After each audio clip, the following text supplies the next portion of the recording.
नमस्कार। आज हम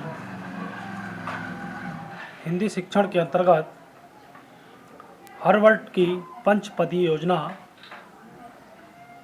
कल की व्याख्यान के बाद में उसके पंचपदी योजना का अध्ययन करेंगे। इस पंचपदी योजनाओं में सबसे पहले आता है प्रस्तावना।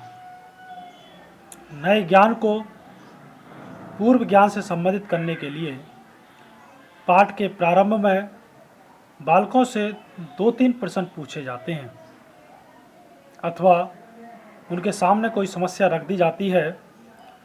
प्रस्तावना के द्वारा बालकों के पूर्व ज्ञान को उत्तेजित करना अत्यंत आवश्यक है, क्योंकि हम देखते हैं कि थोड़े थोड़े समय के बाद बालकों को नए नए विषय पढ़ने पड़ते हैं और उनसे यह आशा कदापि नहीं की जा सकती कि जैसे जैसे नए विषयों को पढ़ाने का या पढ़ने का समय आएगा तत्संबंधी रुचि और जिज्ञासा स्वतः ही जागृत हो जाएगी।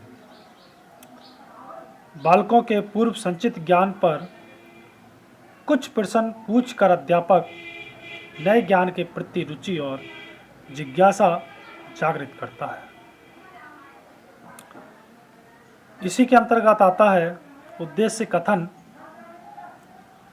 प्रस्तावना हो चुकने के बाद पाठ का प्रारंभ किया जाएगा, परंतु पाठ को प्रारंभ करने से पहले बालकों को पाठ का उद्देश्य बताना नितांत आवश्यक है। किसी कार्य को करने से पूर्व यदि बालकों को लक्ष्य का ज्ञान न होगा तो पाठ्य विषय के प्रति उनका अवधान केंद्रित न हो सकेगा। इसलिए विषय में प्रवेश करने से पूर्व उद्देश्य कथन अवश्य होना चाहिए। दूसरा नंबर आता है पंचपदी योजना का उपस्थिति या विषय प्रवेश। इस सोपान में अध्यापक यह बताएगा कि पाठ के संबंध में उसकी योजना क्या है, वह पाठ को कितनी अवंतियों या यूनिट्स में विभाजित कर सकता है। इसके बाद अध्यापक इस बात का दिग्दर्शन कराएगा कि वह एक अवंती को किस प्रकार से उपस्थित कर रहा है। एक एक अवंती को उपस्थित करने का क्रम इस प्रकार होगा। अध्यापक द्वारा सस्वर आदर्श वाचन, छात्रों द्वारा व्यक्तिगत सस्वर और मौन वाचन, उस अवंती पर बोध परीक्षात्मक प्रश्न। परंतु यह बात ध्यान में रखनी होगी कि कविता में मौन वाचन नहीं होगा, क्योंकि जैसे पहले भी कहा जा चुका है कविता का संबंध कानों के साथ है। कविता में मौन वाचन करवाना उसकी हत्या करना है। तुलना और सिद्धांत निरूपण, इन दोनों सोपानों की व्यवस्था भी हार्वर्ड के अनुयायियों ने की थी, परंतु विज्ञान और गणित के पाठों को छोड़कर अन्य विषयों में इनका निर्देश नहीं हुआ। भाषा की शिक्षा में इनके स्थान पर निम्नलिखित सोपान रहते हैं। जैसे तीसरे नंबर पर आता है आत्मीयकरण।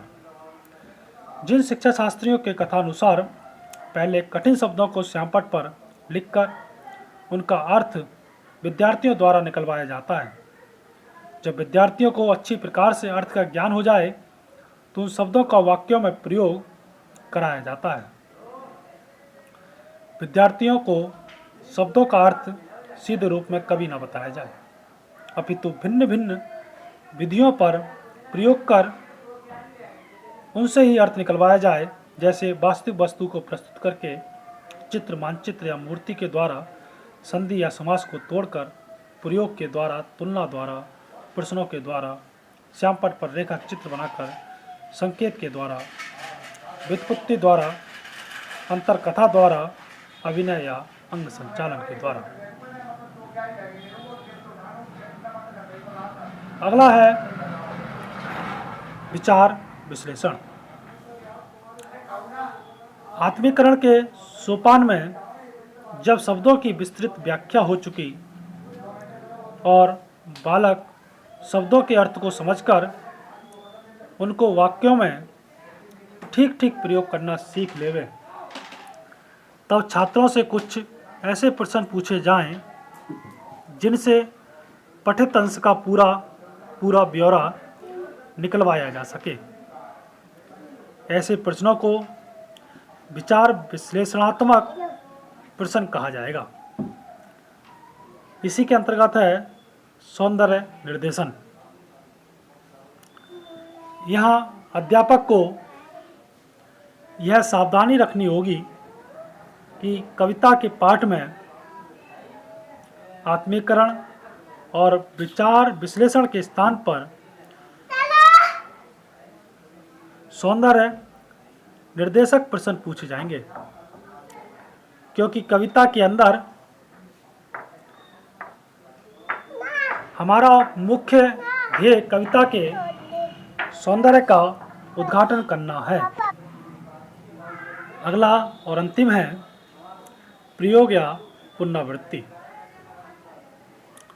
बालकों ने जो ज्ञान अर्जित किया है वह मन में स्थिर हो सके, इसके लिए अंत में 2-3 प्रश्न पूछकर पूरे पाठ की आवृत्ति कर ली जाती है। इसी पूर्व अर्जित ज्ञान को स्थिर करने के लिए गृह कार्य की भी व्यवस्था की गई है। अर्थात हार्वर्ड की ये पंचपदी योजना नवीन विचारों के प्रति, पूर्व स्थित विचारों के प्रति क्रिया पूर्व अनुवर्ती ज्ञान कहलाती है। इसका शिक्षा में बड़ा महत्व है। नया ज्ञान पूर्व ज्ञान के सहारे ही टिक सकता है। यदि बालक को दिया जाने वाला नया ज्ञान उसके पूर्व ज्ञान के अनुकूल हुआ तो ग्रहण कर लिया जाएगा, अन्यथा मन के एक कोने में अलग भटकता रहेगा। यदि नया ज्ञान पूर्व ज्ञान का विरोधी हुआ तो बालक का मन उसे ग्रहण नहीं करेगा और वह उसे जल्दी ही भूल जाएगा। पूर्व ज्ञान से संबंध रहित नया ज्ञान कठिन ही नहीं अपितु असंभव भी है। अर्थात कह सकते हैं कि अध्यापकों का ये कर्तव्य है कि वे पाठ सामग्री को इस ढंग से व्यवस्थित करे कि उसका संबंध बालक के पूर्व ज्ञान से हो जाए, और इसी के पूर्ति के लिए पंच सोपानों की व्यवस्था की गई है। धन्यवाद।